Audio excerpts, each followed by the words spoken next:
Mariam Zida, artiste plasticien burkinabé. Au début, j'étais beaucoup dans les bandes dessinées.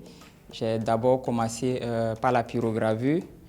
Après ça, je me suis lancé dans la calligraphie pour découvrir le monde de la peinture. Étant dans la calligraphie, j'ai eu l'amour aussi, pourquoi pas ne pas faire les BD. Donc j'ai commencé par les bandes dessinées. J'ai fait quelques années, je dirais. Après, je me suis donné l'idée encore d'aller voir plus loin. Et j'ai mis le pied dans les dessins animés. Et j'ai eu à faire une formation à Ouaga, à l'Institut Imagine, 2014-15, comme ça. C'est en étant dans les bandes dessinées, dessins animés que j'ai eu le goût de la peinture. Et je me suis lancé. Donc j'ai commencé à côtoyer les artistes avec les frottements. Ça m'a donné goût à la peinture. Et puis en 2020, pour une première fois, j'ai entendu parler d'une compétition Partage Bobo qui s'est passée à l'Institut français. Donc je suis allé tenter ma chance. Heureusement, j'ai remporté le premier prix. Donc ça m'a renforcé encore le goût. Donc en 2021, j'ai reçu le deuxième prix. En 2022, j'ai été premier encore. En 2023, j'ai été premier encore. Et en 2024, j'ai dit pourquoi pas ne pas tenter un prix national, le Grand Prix national des arts et des lettres. Et j'ai remporté le premier prix en peinture également. Je veux vraiment étaler ça au-delà des frontières. Moi, personnellement, je me rappelle, quand je suis à la maison, je monte mes toiles, mes châssis. Mes voisins me demandent qu'est-ce que tu fais, on ne sait pas ce que ça veut dire, etc. Donc, il n'y a pas cette éducation de l'art au fait. Voilà. Et puis quand on travaille, on dit « Oh, ça c'est le dessin que tu fais, ça c'est pour les blancs. » Et voilà.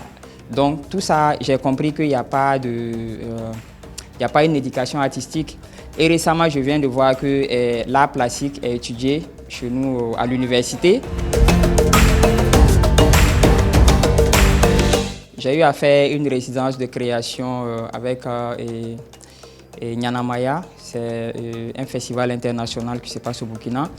Et j'ai fréquenté le collectif Wekre. Là aussi, on a fait des masterclass, des expositions, etc.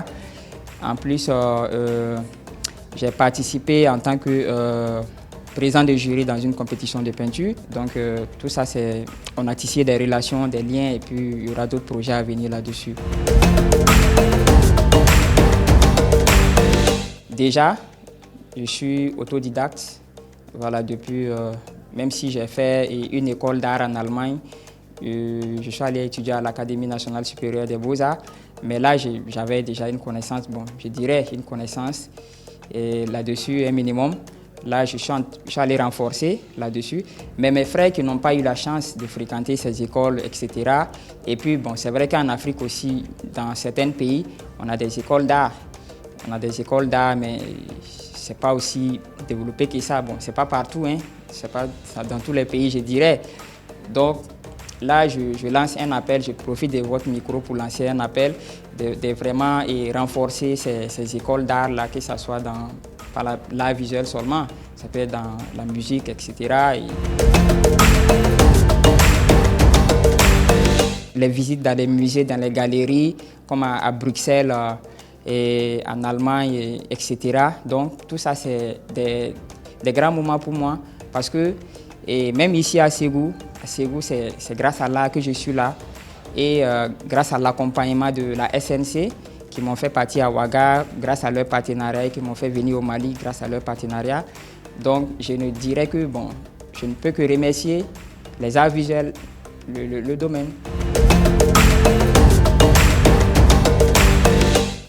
Mes projets à venir, c'est de beaucoup travailler, créer, mettre en place un festival ou soit une rencontre internationale qui va regrouper des artistes venant du monde entier. Je parle bien sûr des arts visuels. Et moi personnellement, je suis secrétaire général d'une association Art Burkina qui est à Bobo-Dioulasso, Burkina Faso. Donc on travaille beaucoup sur ça et l'idée c'est de mettre en place un festival qui va regrouper des artistes. message fort à véhiculer au monde entier. Donc nous seuls, on ne peut pas tout faire. Donc il va falloir que l'État aussi s'implique.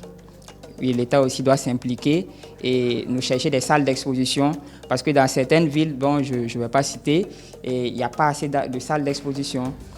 Donc il va falloir taper, il faut qu'on parte taper à des portes, à des centres culturels pour pouvoir exposer. Souvent on peut négocier pour exposer, souvent on peut payer pour exposer, mais l'État aussi doit s'impliquer, avoir des salles d'exposition pour les artistes plasticiens.